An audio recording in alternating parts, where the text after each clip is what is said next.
For us, this is a first. We're learning Maamar of Torah Or and Likutei Torah now for 5 years. Over these 5 years, if you've noticed, the shiurim have evolved a little bit, and the nature of the evolution has been that we've become a little bit more liberal in allowing ourselves to make one maamar into more than one shir. When we started, we tried to make each class a complete maamar, but that could only work for the shorter maamarim. It wouldn't work for the longer maamarim. And then, of course, there were maamarim that in order to accommodate that, at least parts of the maamar needed to be virtually swallowed or overlooked or skipped. And lately, we have allowed ourselves to be more generous. In other words, if a maamar has 4 topics, even if it's not very, very long, we'll have 4 classes on it, and so on. The one thing we've never ever done before is do this, is a biyur on a maamar. A biyur on a maamar essentially means as follows. The Alter Rebbe did not write his maamarim, almost without exception. There are a handful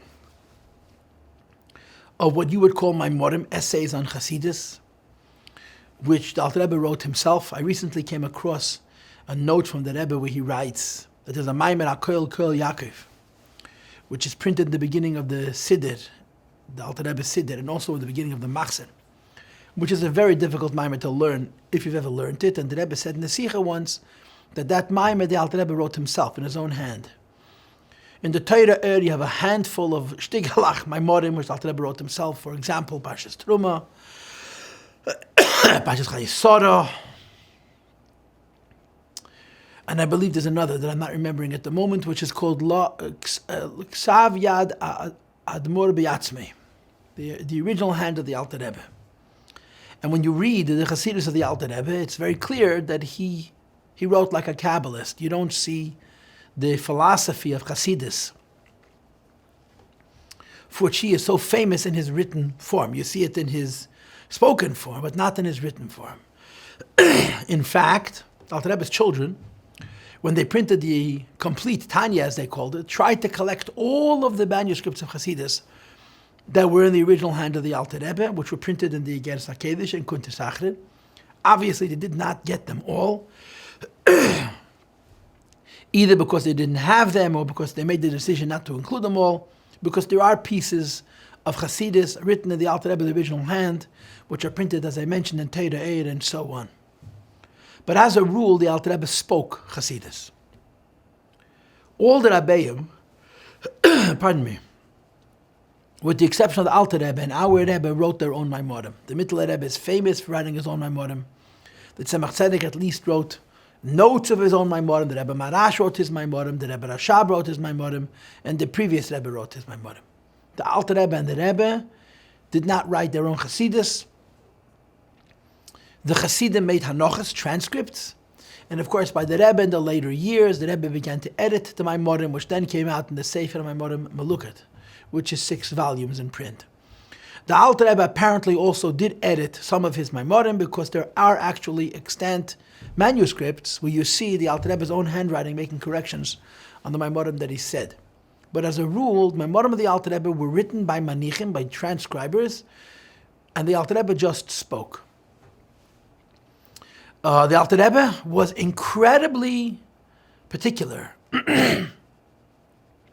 that what he says is written precisely, exactly. That the transcribers, the manichim of his maamarim, should write exactly what he says, literally word for word. The most famous personality involved in transcription of the maamarim of the Alter Rebbe is a chassid by the name of Reb Pinchas Reizes, Reb Pinchas Shik, Reb Pinchas Shklover, who's famous for standing very close to the Alter Rebbe, and when the Alter Rebbe would go into a state of dveikus and roll on the ground, he would literally roll with the Alter Rebbe, and he would catch every single word, and he would transcribe the word to the Alter Rebbe verbatim, word for word, which explains a phenomena which you may or may not have noticed, which is that the maamarim in general, and the maamarim of the Alter Rebbe in particular, have terrible, terrible grammar. There's absolutely no grammar whatsoever in the form of the written Maamar Chassidus. What you need to understand is that you're actually reading Yiddish grammar in Hebrew. It's full of double negatives, like nisht faran is lo yesh, nisht nor el arak, and things like this. Nor vaden el avadai.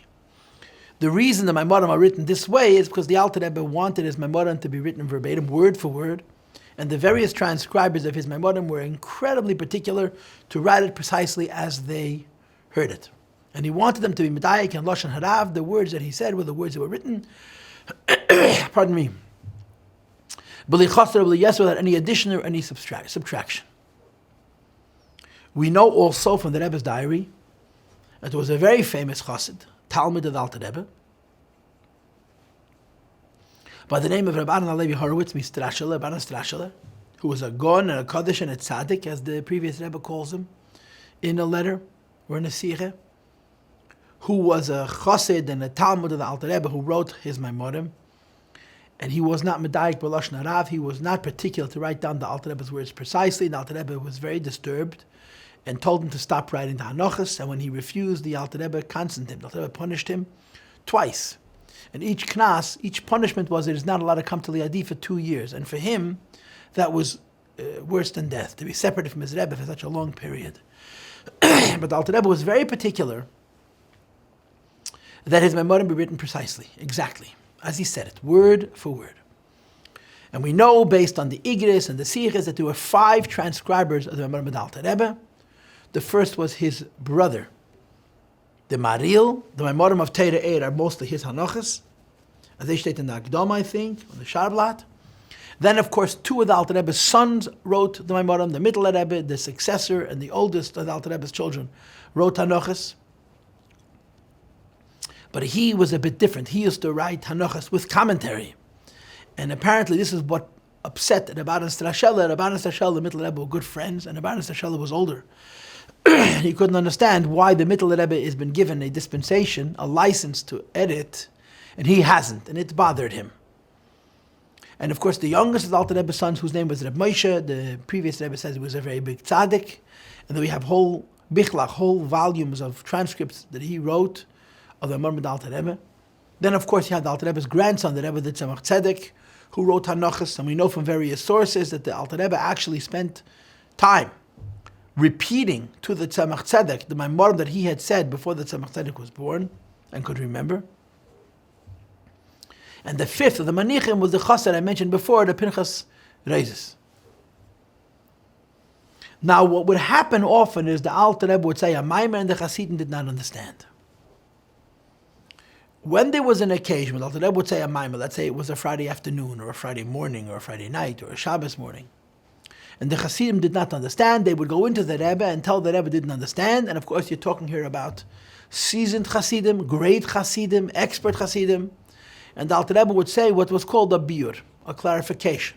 It was not a new Maimer, it was simply a commentary and an elaboration on the existing Maimer.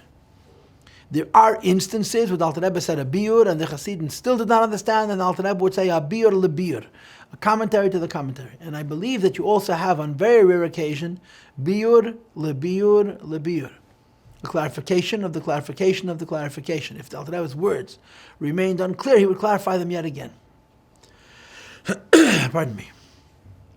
What's important to understand is that by the Alter Rebbe there was no such concept as a hemshech, which means a series. The Alter Rebbe did not say Maimarim serially, meaning to say what you have in the later Rabbi, particularly by the Rebbe Marash and the Rebbe Rashab, and it's written in the Akdom of the Sefer Vehechrim, the Maamar Vehechrim, which is now printed in the Sefer HaMaimarim Tov Reish Lamed Aleph, probably Chelik Sheni, that the style of a hemshech is where you begin a Maimer with a pasuk, with a topic, and the Maimer goes for an extended period of time, and it stretches over the course of many weeks. And as a consequence, the Maimer you're reading on a particular Shabbos may have no or little connection to the Parshas HaShavua because it's part of an older Maimer which is being continued because it's so long. By the first 3 Rabbeim, there was no such concept. By the first 3 Rabbeim, Shabbos, he said a Maimer of this Shabbos. The following Shabbos, he said a new Maimer. If for whatever reason a Chassid had a problem, he would complain to the Rebbe, and if the Rebbe was interested, he would say a Beuir, or a Beuir lebir, or even, as I said before, a Beuir lebir.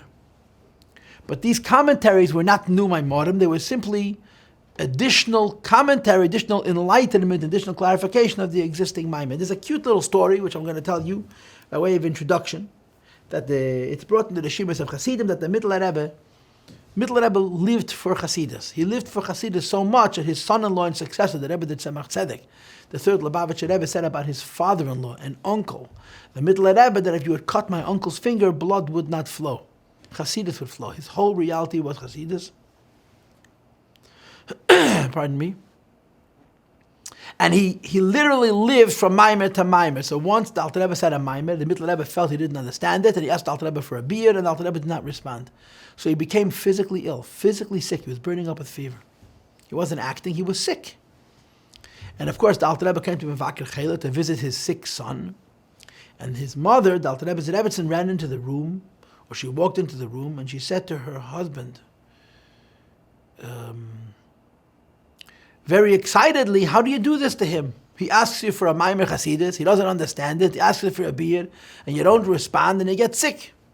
So the Alter Rebbe said, Zog Berel er soll sich nicht sorgen. It's a Zayin der Beer. You can tell Berel, that was Megilas Rebbe's nickname as you refer to him, that I'm going to say a commentary, you shouldn't worry. So why didn't the Alter Rebbe answer him?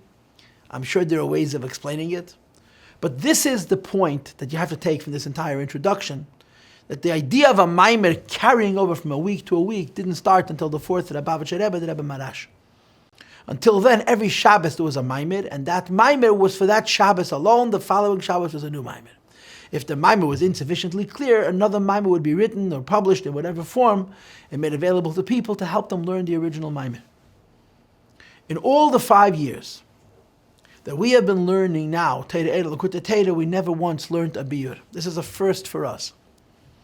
It's a Maimer from the Alter Rebbe, which is on a Maimer from the Alter Rebbe, which we learned last week. The Beuir Vekebel Hayehudim, and if you remember last week, the point of the Maimer was that there are 3 levels. There's Avraham Avinu, there's Matan Torah, and there's Purim. Avraham Avinu had the spirituality of Torah. He didn't have vessels to bring the light down. Matan Torah, we had the spirituality, we had the mitzvahs, we had the vessels to bring the light down, but it was limited. Purim is Mesiras Nefesh, affected that in one moment, in one Vekebel, all of the light, of all of godliness associated with all the mitzvahs is brought down into the world because of their Mesiras Nefesh. Now, when one learns Beurim, that means commentaries, explanations of Maimorim of the Alter Rebbe, on the Rebbe's own Maimorim, he's saying commentaries on Maimorim, I think there are 2 different styles. I say I think because I do not know. I never saw this in one of the sichos of the Rebbe, but this is what I understand. One form of a beer is like another Maimer. He said a Maimer, the Chassidim had issue, so he says a new one. And the new one is the same Maimer, more elaborate, emphasizing certain points, de-emphasizing certain other points, making certain corrections, and so on. We also have cases in the L'Kutei Torah where you see it very clear, where the beer doesn't even look like a Maimer. It almost seems like, as you read it, that the Alter Rebbe sat down with a group of people and said, point A, and he made a clarification. Point B, and he made a clarification. Point C. In other words, he didn't say a new Maimer, he simply made individual observations on the existing Maimer, and it's very clearly not a new Maimer, but simply commentary on the one before. To me, at least, it seems like if the Alter Rebbe Pashut sat down and said point 1, point 2, point 3, point 4, and so on. The way the Maimorim are printed and available to us, they're printed as one continuum, as one succession. But there actually are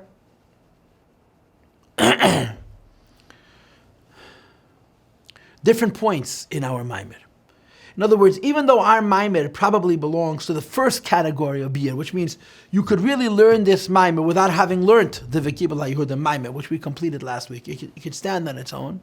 But it's clearly a commentary on the previous Maimer, and just like our original Maimer had 3 basic points, so does this one. From line 89 until line 150 or 151 is the first. And then from 153, almost till the end would be the second. either the paragraph that begins with the word V'zeu Inyan Vekebel Hayehudim, or about 10 lines before that, where it says V'chein bepurim nema lavush malchus v'gema, begins the third part of the Maamar. So for us this is novel, for us this is different, for us this is a first. And Amir Tzah Hashem, with the help of God and the grace and the kindness of all the people who make these shiurim happen, and I've told this to you before, these shiurim don't happen in a vacuum. There's a reason why these shiurim happen. Someone is making a huge investment so that these shiurim should be available to the public, and it's always appropriate to say hayashakeach to the family Chanin, and particularly to the individuals who make sure that these shiurim continue uninterrupted. So we will, Meditzait, the Mitzvah Hashem, we will get around to learning the Beurim on many Maimarim without the Rebbe, including Maimarim which we already learned and never learned the Beuir. But for us, this is a first. This is a first time we're learning a Beuir on a Maamar. First of all, remember that this is familiar. It should be familiar. We learned it last week, which is unique and exciting. You get to learn something one week after the next that is to a great degree of repetition. It's not entirely repetitious. There are additional ideas which perhaps, at least on overt levels, on superficial levels, are new here and not found in the original Maamar. But before I get to the Maamar proper, there's something I wish to establish as a foundation. And that is, all of us who are at all initiated into Chassidus Chabad know what is called in our culture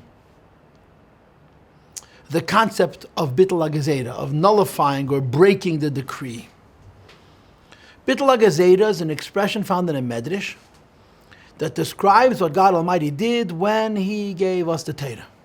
The Medrash says when God Almighty made the world, He made a decree, and the Hebrew word Gezerah is of course the same as the Hebrew word Gezira, which means to cut or to divide, to separate, like L'goizer Yamsuf L'gzarim. God Almighty made a Gezerah, means He made a division. And the division says, El Yenim Lo Yedu Le Tachtenim. This that is above should not descend below. And Tachtenim Lo Yalu Lo Yenim. What is below should not ascend upwards. What's below should not rise, and what is above shouldn't descend. This was His decree. Of course, there must be 100 siches and Maimarim of our Rebbe who talked about this Medrash, because this Medrash is very central to the Rebbe's great idea, Koch, of all Kochs, which is Nisava Kadosh Baruch Hu Liyas Leyizbarech Dira B'Tachtenim.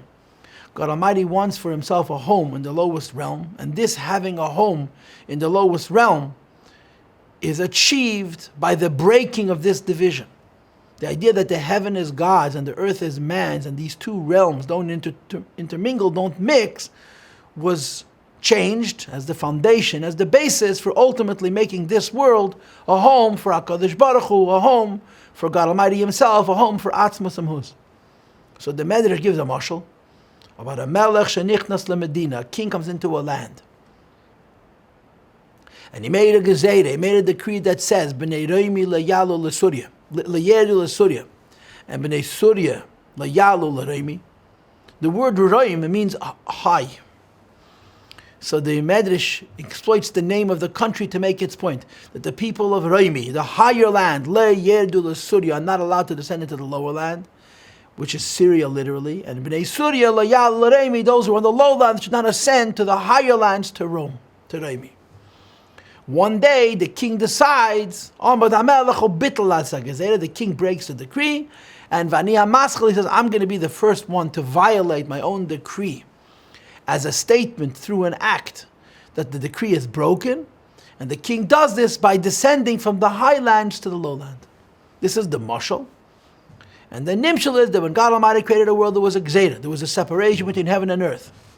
What's on high cannot descend below, and what is low is not ascending above. There's a separation. What this means in spiritual terms, what this means in avodah terms, what this means in terms of life is that when God Almighty created the world, if one wanted to be involved in God, he could have no involvement in the world whatsoever. He had to be totally separate from the world, a complete parush. On the other hand, if one was involved in the world, he was altogether involved in the world, there was no balance. There was no blending. There was no hybriding world and godliness.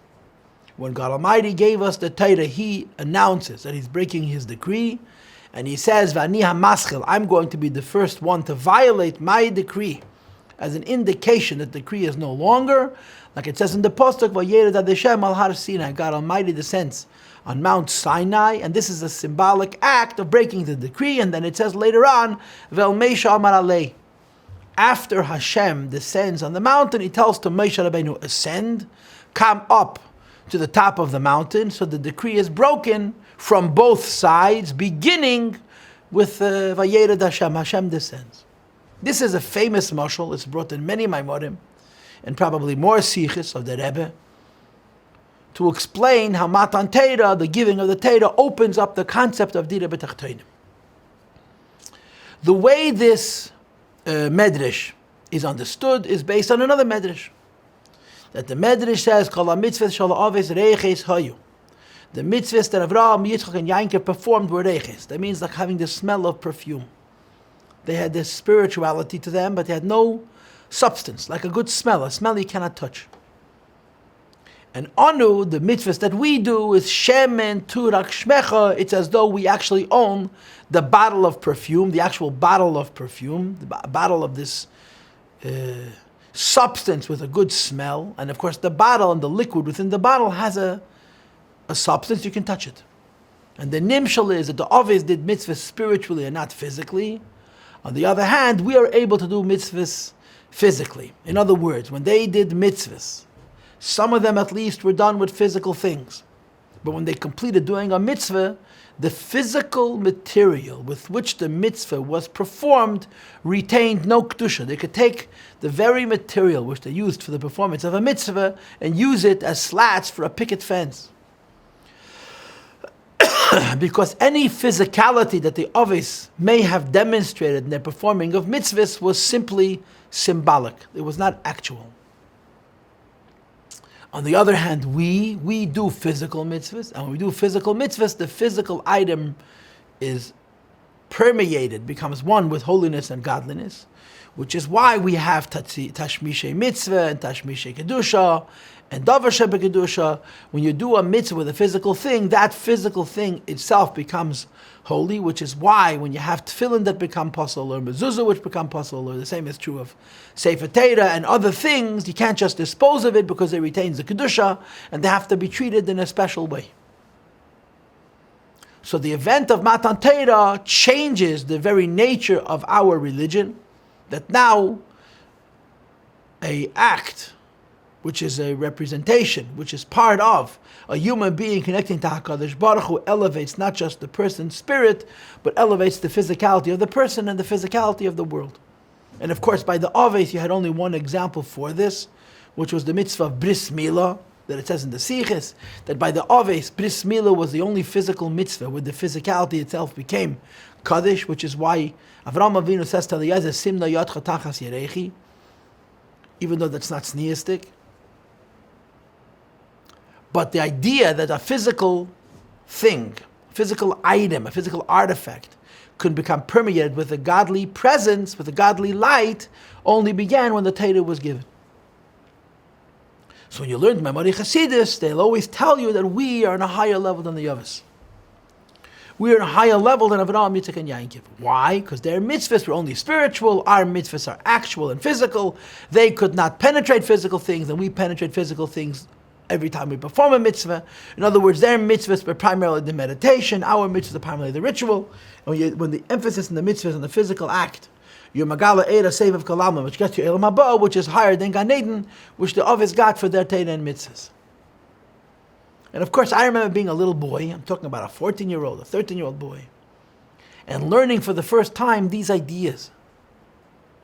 That the mitzvahs that we do are greater than the mitzvahs that the Ovis performed, because they could only do mitzvahs spiritually and we do mitzvahs physically. And in the Sikha it would say, the Ovis mitzvah was about a meditation and a thought and a learning and an understanding and a feeling.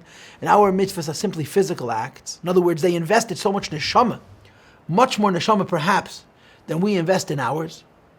And in spite of them investing so much more neshama than we invest, because we were able to elevate the physical thing by the virtue of the grace of God Almighty, who is Mavatal the Gzeira, our mitzvahs are considered superior to their own. I remember learning this and finding it very, very odd. How could it be that I'm greater than the others? It's a foolish supposition, it's a foolish suggestion, and of course, it creates enormous trouble in understanding all of these sikhs. So, of course, the answer to that question is because this is the way it is. This is the way God created His world. But there are instances where Maamar Chassidus will go out on a limb and say something quite a bit different. Not too many, but enough. Where they will say that the Aves could not bring godliness down to physical things because they were before the Bittul HaGezerah. But, in quotes, they did not lack the Bittul HaGezerah, end quote, because, in the words of a few Maimorim and a few Siches, Hayu Lamaylo Migeder Elyon V'Tachten. Avraham, Yitzchak, and Yaakov were both higher than what is above, as well as higher than what is below.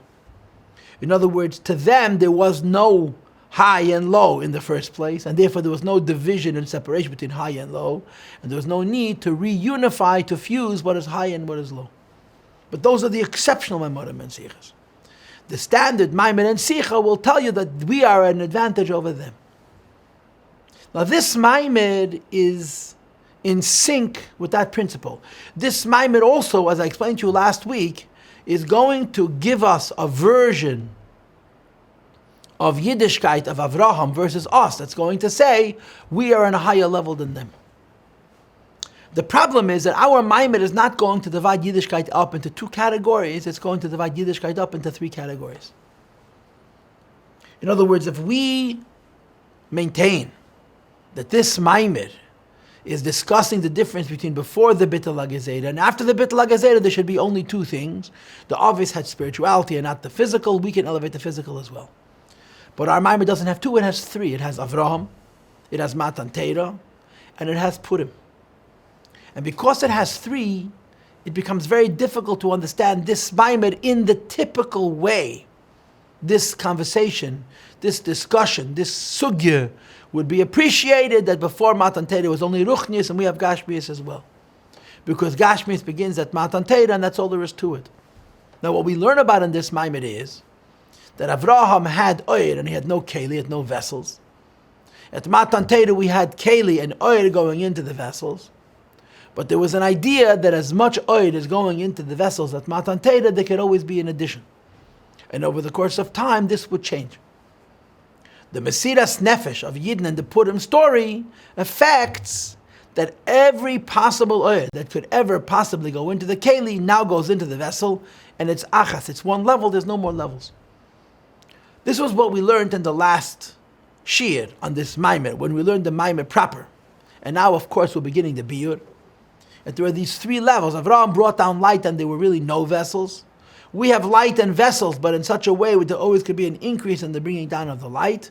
Purim effect that all of the light is brought down in such a way there can be no longer any increase after that. That is, in summation, and very short, what this Maimon is about. Now, I am obviously not certain about the following, but I think that from the fact that our Maimon divides Yiddishkeit up, not into two, but into three, we have to assume that our Maimon is not so much talking about physical mitzvahs. Our Maimon is not really discussing the Dira B'Tachtenim element, the idea that we're able to pervade and fill a physical thing with godliness and holiness, or extract godliness and holiness from a physical thing by using it for a mitzvah. That actually all three levels of this Maimon, although they're talking about Matan Torah and Bittul HaGezerah and Purim, are all talking about spirituality. But they're talking about different types of spirituality. The spirituality of Avraham, Yitzchak, and Yaakov had nothing to do with vessels. The spirituality of Matan Torah was light coming into vessels, but where there's always a possibility for more light to be added because there was a limited light coming into the vessels. And beginning with the Purim story, all of the possible light was brought down. There's no addition to it at all after that. So what I'm saying, after all of this lengthy introduction, is that I believe, and I'm not certain, but I think that our Maimon, although it's contrasting Lifnei Matan Torah from after Matan Torah, is not the classic discussion about Bittul HaGezerah, Because in this Maimer, what changes from before Matan Torah to after Matan Torah is not so much the idea that you're able to penetrate and permeate and pervade a physical thing with godly light, but rather the idea that there's vessels to bring down light.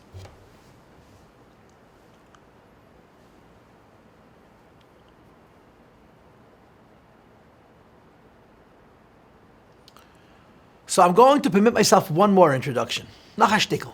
I'm sorry I'm being so elaborate and so circumspect. But I will get to the text. The Mitzvah Hashem, we're going to learn the first part of the Bira tonight. Bli neder. The following is the conversation that we have had before. And I am introducing it to this discussion because I think, at least to a limited degree, it's relevant to the Maimer as we have it here. There's a question in Tanya, which is a really good question. The question is that we have mitzvahs. And along with mitzvahs, we have the wings of mitzvahs. Like you have a bird, and the bird has wings. The bird is kosher without the wings, but it cannot fly. The wings allow the already kosher bird to fly, and from a halachic perspective, when the bird also has wings, it's fit for a carbon as well. What is the nimshal? Every bird is a mitzvah. And the wings that allow the mitzvahs to fly, or in the words of the Zohar, parcha liyela, are avas Hashem and yiras Hashem, love of God and fear of God. They're the wings that carry the mitzvahs heavenwards.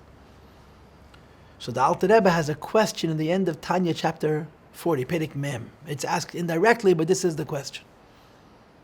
The question is, how could you say that we have mitzvahs?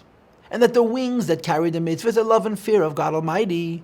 Aren't love and fear themselves already mitzvahs? Av was a mitzvah unto itself. What do you mean that the mitzvah is a bird? And love of God and fear of God are the wings that carry that bird upward. Love and fear are themselves the bird. They're themselves mitzvahs. And if I understand it correctly, at the end of chapter 40, Perek Mem, the Alter Rebbe gives an answer. And in short, the answer is that there's two concepts of love. One concept of love is desire. Love means I want. The second concept of love is I have. Ava b'tanugam, a love of delight, where one's love for HaKadosh Baruch Hu is not an urgency to connect to HaKadosh Baruch Hu, but it's the experience of attachedness itself. So the Alter Rebbe implies that when love creates a desire, when love means I want, it's a wing that carries our mitzvahs heavenwards. When is love a mitzvah unto itself? In other words, it's not the wings of the bird, but the bird of itself is when the love is an end and not a means to an end. And when is a love an end, not a means to an end? When the love is not a love of wanting, but a love of having, ava b'tanugim. So there's a level of love which is so high, where the love doesn't mean I want a relationship with God, but rather the love means I have a relationship with God. Now, in Igeres HaKedesh in Kunter Sachren, I believe it's the second one. I believe it's the second. The first three, Kunter Sachren, Igeres HaKedesh, Kunter Sachren, are all commentary in the Tanya, the beginning of Perek Mem, chapter 10, about mitzvahs in Gan Eden. But my recollection is that at the end of the second Igeres HaKedesh, Kunter Sachren, Alter Rebbe brings a shtickle Zohar. Because the whole discussion in the Zohar, in the Maimer, in the Tanya, there is the interplay between Maisa and Kavanah, doing a mitzvah versus the meditation on a mitzvah. And the argument is, if you don't do a physical mitzvah, you don't bring anything down, you just raise up. If you want to bring something down, you need a physical mitzvah, mitzvahs maisiyas. So the Rebbe brings a Zohar, I believe, who brings down about Adam Rishon. And there were certain tzaddikim, that they were on such a high level that they brought down incredible lights into the physical world, even though they didn't do mitzvahs, physical mitzvahs. For most people, spirituality without a physical mitzvah is an ascent and not a descent. You go up to God, you don't bring God down. The Yidden on the highest madreges, or the people on the highest madreges, their kavanah is so powerful, it's a madrega called a lost man of Mesiras Nefesh, like B'chol Meidecha, so it brings down a light even though there's no mitzvah. And I believe that these 2 points apply to the others. What is our Maimah going to say about Avraham? Our Maimah going to say about Avraham had an incredible relationship with HaKadosh Baruch Hu. He had an incredible relationship with HaKadosh Baruch Hu in this world, on this earth, but he had no mitzvahs. If he had no mitzvahs, he didn't have the physical vessels that would bring and conduct and hold the light. So Avram's at a disadvantage, because the whole point is to bring godliness down, the spirituality of godliness down. On the other hand, it's very difficult to say that Avraham Avinu was deficient. So we say that Avraham somehow managed to bring down light without vessels, but that's because Avraham is extraordinary. He's very special. Like the example I gave you a minute ago from Mother Medicine. Pardon me. But most of us are only able to do mitzvahs because the mitzvahs are attached to physical things. And the physical aspect of the mitzvah is the vessel, that's the conductor, that's the candle, the wick, and the fuel that holds on to the light and the fire of the mitzvah, as we're going to see momentarily. So we're finally ready to start. I've given you a number of introductions. It's taken quite some time, but it's really ready for us to start. But let's just remember the basic point. The basic point of this Maamar is we're dividing up Jewish history. And the idea of bringing godliness down into three levels. Avraham brought down light and there were no vessels. Matan Torah, there are vessels and you bring down a light, but there's an increase in this light and the expansion of those vessels over time. And beginning with the Purim store, you bring down the light in such a way that there's no addition to the light after that. That's a summary of the Guf HaMaamar, the Maamar that we learned last week. And now we begin discussing the Yavas. Line 89. Hine. Inyan, we have this concept of Kiyim Avraham Avinu Olav Hashalom Kol HaTorah. Avraham practiced all 613 mitzvahs. Ad Shalei Nitna, even though the Torah had not yet been given. And it says in Rambam, they even did the mitzvahs that are Abanon, like Eidif Tafshilin and so on. It says the Rebbe Hainu, this means Shehim Shech Eir Mebechinas Seivav Kalam. Avraham Avinu brought on an incredibly high light, a light that comes from Mesiras Nefesh. Shezehu Ketiv V'Yesed Ha'ikir. That's, so to speak, the essence and the foundation. Shebechol HaTorah mitzvahs, in all of Yiddishkeit. Shul Hamshech Kagil Ha'er HaSeivav Kalam, to bring down the indirect light of HaKadosh Baruch Hu, or in other words, to bring down the infinite light of HaKadosh Baruch Hu, the Ein Sof life of HaKadosh Baruch Hu. Ukemavur B'duch Tituva, as Chassidus explains many times. Line 92. And therefore, his service to HaKadosh Baruch Hu was constantly on the move, traveling north and south and north and so on, which is interpreted in Chazal, he was constantly in motion, running to Hashem and settling in this world. Running to Hashem means bittling himself to HaKadosh Baruch Hu and dedicating himself to his purpose. Returning means living in this world and satisfying this purpose. Key. In order to bring down the kind of light that Avraham Avinu brought down, which I explained a few minutes ago is the Madrega of Ava B'Tanugim, or like it says in Kutasach and Madrega B'Chol Meidecha, I've lost man of Mesiras Nefesh. To bring down such a light, which is higher than Ishtalshalus, it's impossible to bring it down. It needs to be motion. If there's a world here and godliness here, and you want to introduce to godliness a very high level of godliness and not destroy the world, the only way this is possible is through tnuas, through motions. Running to HaKadosh Baruch Hu and renewing your own self-identity by settling down into yourself. And therefore, this Avraham Avinu loved HaKadosh Baruch Hu. But the way he loved HaKadosh Baruch Hu is it was drawn mibechinas, his bonus to save of kalam, and he contemplated the highest levels of godliness. The way he meditated was like running to HaKadosh Baruch Hu and settling in this world. It's impossible for a human being in his neshama to make himself a vessel for this kind of light of love, unless there is motion. So Avraham Avinu's motion was the way he brought down the Ava B'Tanugim. Avraham Avinu's motion was the way he brought down the Bechol Me'edecha, but he didn't have any vessels. Says the Rebbe on line 96, the question is, on occasion it's considered, that we talked about it last week in the class, that he's lacking something. Sinai, he was lacking the physical Torah mitzvahs which we have. So the question becomes, if Avraham Avinu was a lost man to the highest levels, and he brought down Seivav Kalam, and so on and so forth, What could possibly be deficient about his Avodas Hashem, which we can somehow add to? So the Rebbe says on line 97, the answer is Yuvan Zed. The explanation is Bebiyat Inyan Pirush Nasa v'Nishma. We need to interpret the words Nasa v'Nishma. And again, all of us know the conventional translation of Nasa v'Nishma. Nasa means we will accept, and Nishma we will understand. Or like it says in Chassidus, Nasa means we will accept Hashem. And Nishma means we will accept His mitzvahs. But here, Nasa v'Nishma means something a little bit different. Nasa means we will do the mitzvah, and Nishma means we will bring down into the mitzvah which we did the light of the mitzvah itself. For who, on line 98, it says, Ki Nasa b'chipira shakel. When we say Nasa, we will do, it means we will make the vessels al derech ramach pikudim. We know there are 248 mitzvahs that, in the ramach, even the malch of the 248 limbs of the supernal king. In other words, Shehain, that the 248 vessels, which come from the 10 spheres, are bechinas kelim l'gili and yitzei baruch hu, are vessels for the revelation of Ein Sof.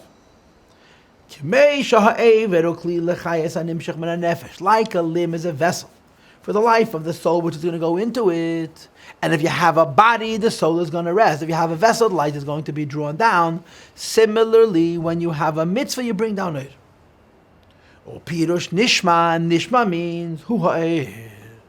Once you have the vessel and you brought the vessel down, then you have to bring the light into the vessel, and this is called nishma. Shenim shlechatecha kli, it comes down into the vessel ayidei ki mitzvah, by performing this mitzvah.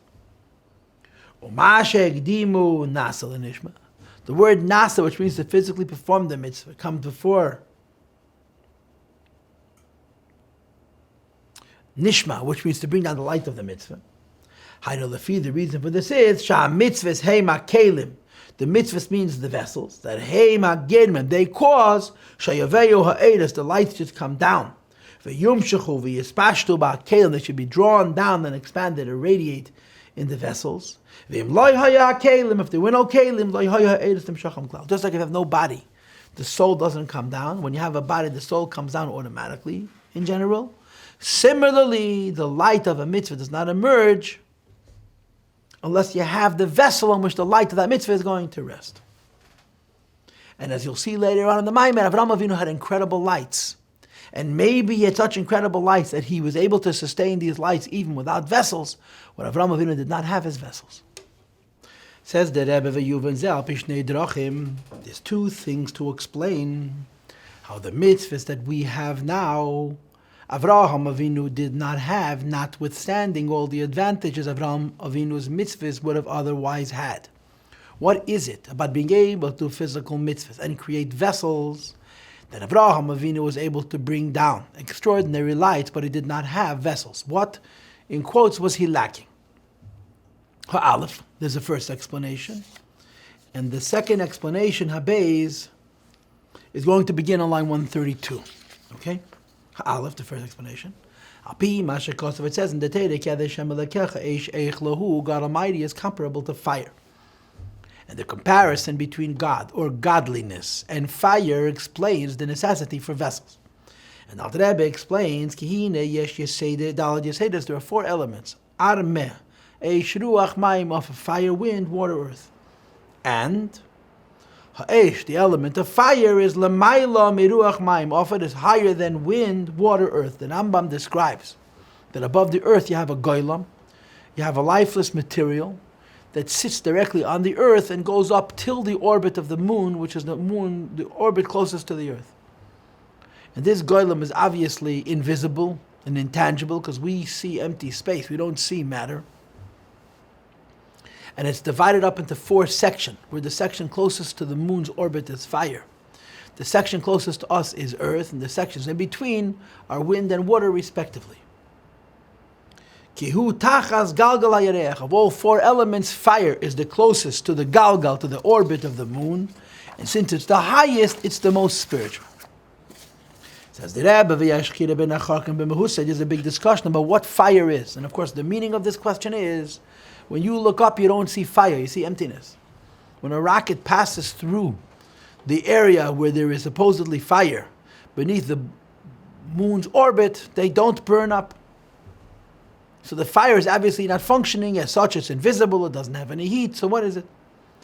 The question is, why is there darkness at night if there is an element of fire, which sits beneath the orbit of the moon and circumvents? It's around the whole world. We should see it. Circumnavigates the whole world. We should see it. And the answer is, in order for the light and for the heat and for the fire to be visible, it has to be gripped by psila, means a wick, and wood, eitzim, which means wood. And only then, it's a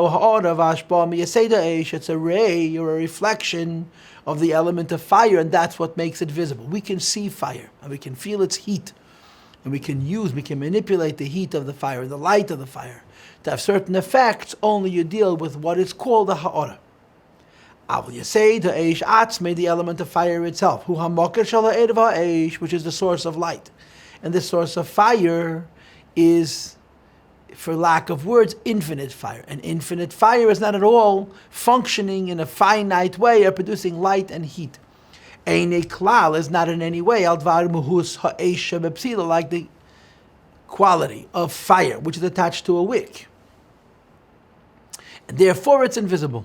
The reason the element of fire, as it's explained in Torah, that sits beneath the orbit of the earth, seems to us to not exist because it's so infinite that as far as we are concerned, it doesn't exist. Only when the fire attaches itself to a wick. And then, it's a ray and a trace of it, then and only then, because the fire becomes translated into visible light and visible heat and so on. Accordingly, the essence of the element of fire itself, there will never be a light, which is a reflection of that essence. Unless you'd have to have a wick to create and hold the fire, that's when it shines. In other words, in order for light and heat to be visible and felt on earth, you have to have two criteria. Number one, it's only a ha'ara and not etzim. It's not the essence of fire, it's the ray of the fire, a trace of the fire. And number two, it does not exist by itself. It needs to be held by a vessel, and the vessel is fuel. We see, in fact, that the cause to bring forward fire from its root, the fire which exists on a level that's elemental, and therefore hidden. This is only through the wick and the wood, the fuel. They become the vessels which holds on to the light. And therefore, when there are vessels, it draws down and it radiates. And it reveals. Lamata, down here, heat and light and warmth and so on. If there's no fuel, the fire departs, located to its source, the element of fire. From a revealed, invisible, and felt state to hidden and concealed in a cold state, then here it becomes dark. So fire is a ha'ara of the element of fire l'maylo, but what allows us to hold and benefit from fire is that there's something gripping the fire and forcing it to stay on this earth and preventing it from going back to its source, and therefore it produces light and warmth. Says the Rebbe on line 113, this is what a vessel is. A vessel is a conductor of light. Vanim shall yuvan lamaila. This is analogous to on high. Shesh eid v'kli b'yaseh spheres, in the 10 spheres of Atzilus. There's a light and vessels. Ha'ed, who the light is giliv hamshacha, revelation and a bringing down mei hamaitzel ha'elyon baruch hu, from the emanator, blessed be He, meaning HaKadosh Baruch Hu. V'ha'kelihu, and the vessel is bechinas eseh spheres, the 10 spheres. Chochmu, bina, chesed, gevurah, teferes, v'chuli, shein bechinas kelim, which are the vessels. Shabahan, then unto these vessels nimshach is drawn, and more importantly, v'nechaz, and is held. Ha'er, the light, may say Baruch Hu, from the infinity of HaKadosh Baruch Hu. I've given you this example in the past. When I was a child, as I'm sure when you were a child, we went camping. When we go camping, it's dark. For the first time in your life, a city person sees darkness. And of course he looks up and he sees thousands of stars.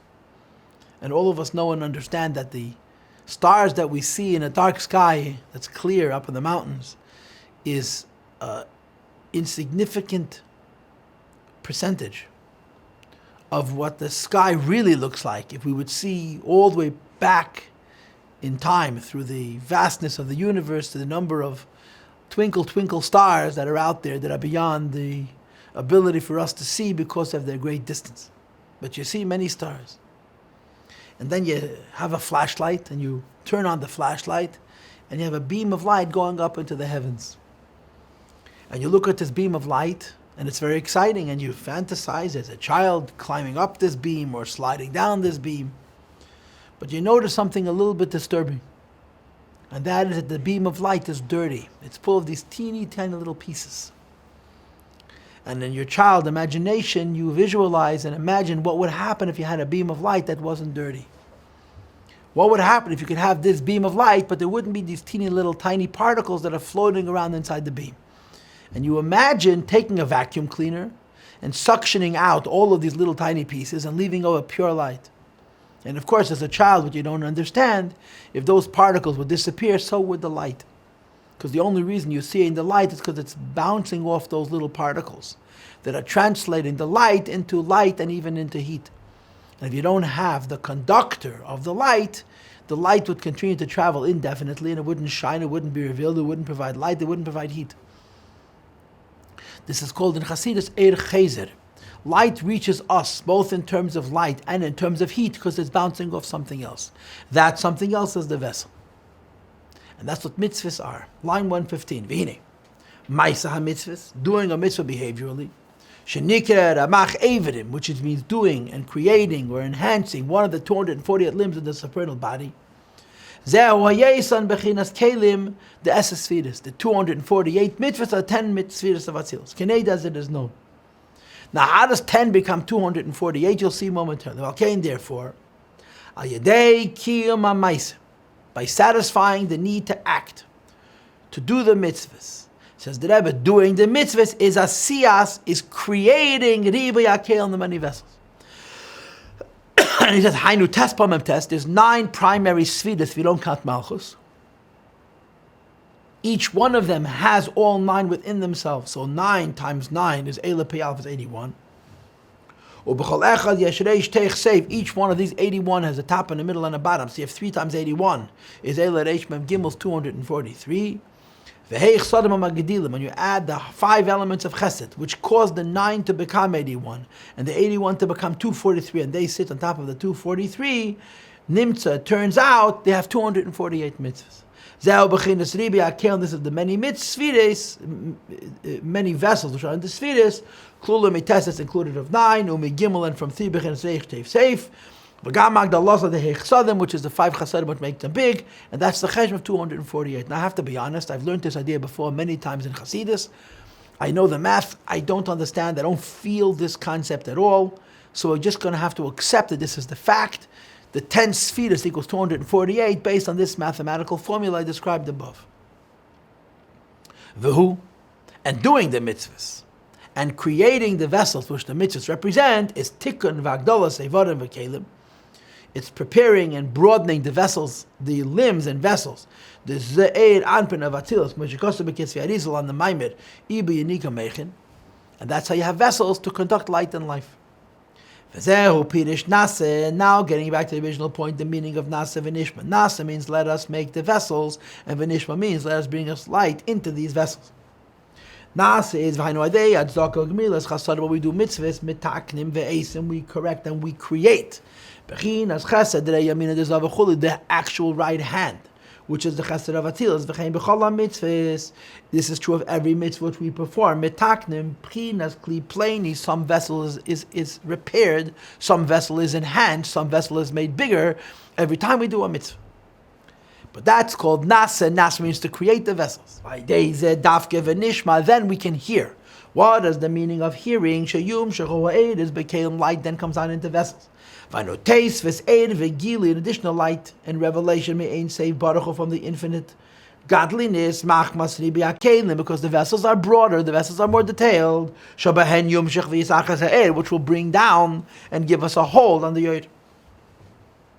Says the Rebbe, Masha'enken beheder akli, if there's no vessel, mistalek ha'er lemekedi v'shoshet, light will go away. B'maisel Elyon Baruch Hu in the source, and they will be dark. V'zehu, and this is what the pasuk is saying. God Almighty is like fire. Like the nature of fire is. The fire would like to go back to its source, and it's being held here by the vessel. Similarly, why is it not enough to have meditations, but you have to have mitzvahs? Because the mitzvahs are the vessels which hold on to the light. And this is the first explanation for what is wrong, in quotes, with what the others did. They brought on the greatest lights, but there were no vessels, and therefore they were not grounded. And the Rebbe now repeats another idea he said in the actual Maamar, here in the Beuir, and explains it just a little bit. That it says in Chazal that an ignorant person cannot be a chassid. So he translates it in the following way. Pirush. Chassid means a vessel for the kindness of HaKadosh Baruch Hu. V'chassid V'hafta is twice the word. Eid is 207. V'hafta is 414. If you want light to come down, it's kiyim kishesh kli. You have to have a vessel, in which it's going to hold dafke. Therefore, in order to affect that the lights of ha'ava, of love, should be mizgalim benefesh, should be revealed and felt in the person, it's al yedei kelim, requires vessels. Shehein hein ateiru mitzvahs, the mitzvahs are, and the teira is the vessels. Umemela moving, it's therefore understood that a person is not involved in teira and mitzvahs, and he's lacking the light.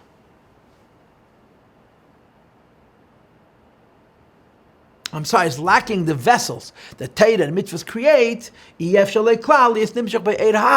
the light. A person doesn't do teira and mitzvahs, is not able to have midas hachesed, of divine revelation. This is the meaning of saying Nasa before Nishma. It says in the famous story in Tanakh, we once learned a Maamar on this. The Navi Elisha says to this woman, Isha achas mi nishebni anviyim, collect the vessels and only then begin to pour the oil. And as soon as the vessels were done, the oil disappeared, because even though the flowing oil was a nace, it would only flow so long as there was a basis for the nace to rest on, which is the vessel. Had there been more vessels, there'd be more light, there'd be more oil. Because from the Eibish's perspective, there's no limitation. Only from our perspective, there is a limitation. But in order for us to have what God has to give, we have to have vessels. For the aforementioned reason. And as great as the others were, they had light and no vessels. Now, of course, as I said to you in my introduction, when we're talking about the others, it's impossible to say, or at least it's hard to say, that the fact that it did not have vessels means that the light did not exist. They had a different system by which they had light without vessels, but this is very, very unusual. But in terms of grounding and making permanent the light of godliness which they brought into the world, it was impossible. And the Rebbe says in line 132, but there's another reason why vessels are important for light. Until now, vessels were helpful to light because they conduct the light. But even though vessels conduct the light, the source of the light is higher than the source of the vessels. Now we're going to flip it. And we're going to say that not only are the vessels necessary to bring down the light, the vessels are able to bring down the light because they have a higher shadish than the shadish higher. The explanation of these two phrases, that first you have to make the vessels, then the light can be brought down. First you have to be a fruma yid, and then you can bring down Chassidus. Not because the vessels conduct the light, but because the vessels have a higher source than the light itself. The light, the source of light, vessels, is higher than the source of lights. Therefore, who it is that through them, the light is brought down.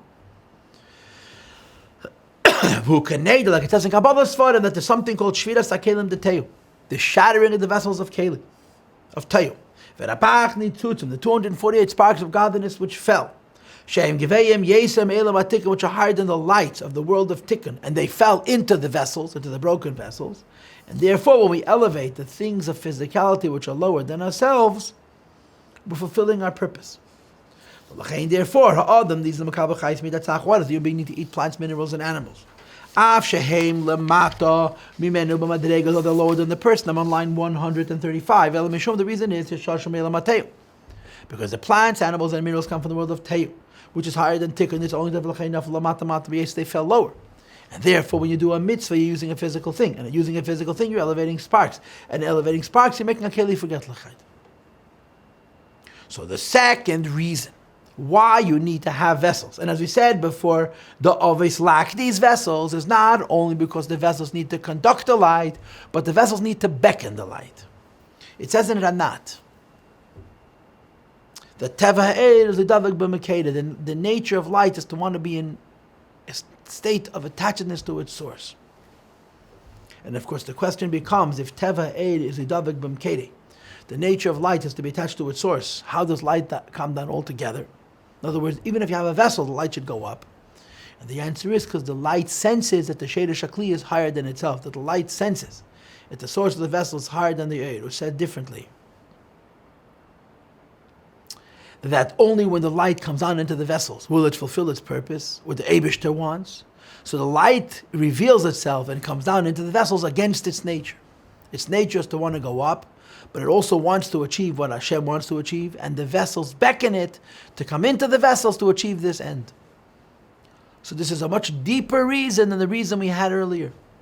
The reason we had before why vessels are necessary is because without vessels the light goes away. Now we're saying even if you have light and you have vessels, it has to be that the vessels beckon the light because the vessels have a higher source than the light itself. Al derech Moshe, for example, when a stone falls off a wall. The higher on the wall the stone was, when it falls from the wall, it will fall at a greater distance. Similarly, the kelim have a higher shadish than the oil because of Elam Matei. Line 137, Vehine. Kol mitzvahs ma'asis, all the mitzvahs that we do involve physical things. And because they involve physical things, therefore also, everything is created with Dvarim from those physical things, which fell when the vessels shattered. Including davening, and learning Torah, Hadibur hu gashmi, although the speech was physical. A person takes that energy from the food that he ate, which came from lesser beings, and therefore, although the involvement of Daimim is lower than Medabit, has a higher source. And therefore the physical aspect of a mitzvah, though it's lower, has a higher source, therefore a kol zo tikkun hakelim, it corrects the vessels. Shanish Beru, that shattered. Verapach nitzutza down the 248 sparks. Liyes nechbar machev, the malchut come included in kedusha shu bechin azor shu me'elam hatikun. And then the Alter Rebbe adds, but vaydeis nimshach ha'edes bezavachul. Then the lights come. Now the lights come from a higher world. But although the lights come from a higher world and the vessels are in the lower world, the real shadish is the other way around, that the vessels have a higher shadish than the air. V'im kain thus, shadish hakelim shehei me'elam hateir, the source of the vessels, which comes from the world of Teu, hareim geveim b'sharsham ha'eir, higher than the light. Rakshe yardu, it's only that they fell, liyes kelim, to become vessels. Lachain, this is why, mikomo come still, b'hem val yodam dafka, through them, nimshach ha'eir, you bring down her light, u'kumeisha me'hamaichal machayes adam v'chol, like food gives sustenance to a person, mitzatche b'sharsham ha'nilkach me'mokim v'yezer, comes from a higher source. So if I ask you, why do you have to have a body to bring down a soul? The first answer is because the body reveals the soul. And the second answer is because the soul is drawn to the body because of the superior source of the body from Elam Hatei. And Avraham Avinu had all the lights, but he had no mitzvahs. V'hine, Avraham Shekiyim Kol HaTeira. Avraham had all the mitzvahs, had all the Teira, Hainu Shehim Shecha'er. He brought down the light. Hanim Shecha'er mitzvahs, which is brought to us through mitzvahs. But he didn't have mitzvahs. Him shechzeh ayedei avedasei beratzei v'shei v'chulu. He brought down Sevav Klama through his spiritual service. However, akelim anasem ayedei asiyas mitzvahs.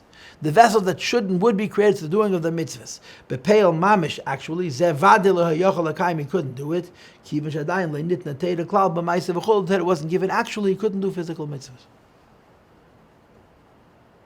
V'kivan shebesheidish hatikun hakelim gavei hayeser. Since in the world of Tikkun, the vessels have a higher source, by doing actual mitzvahs, therefore the conclusion is it's higher from Avram Avinu did. So no one's taking away Chas v'Shalom Avram Avinu's madreya. Because Avram Avinu lived literally on Oir. Avram Avinu brought down godliness even though there was no vessels. We have vessels, and although we're bringing down godliness not with the same eichos, the same quality that Avram Avinu did, but the fact is we have the vessels which bring down the light and he did not. And in Mitzvah Hashem, in the next class, we'll talk at least about Matan Torah, and depending on how the time goes, we'll also talk about Purim.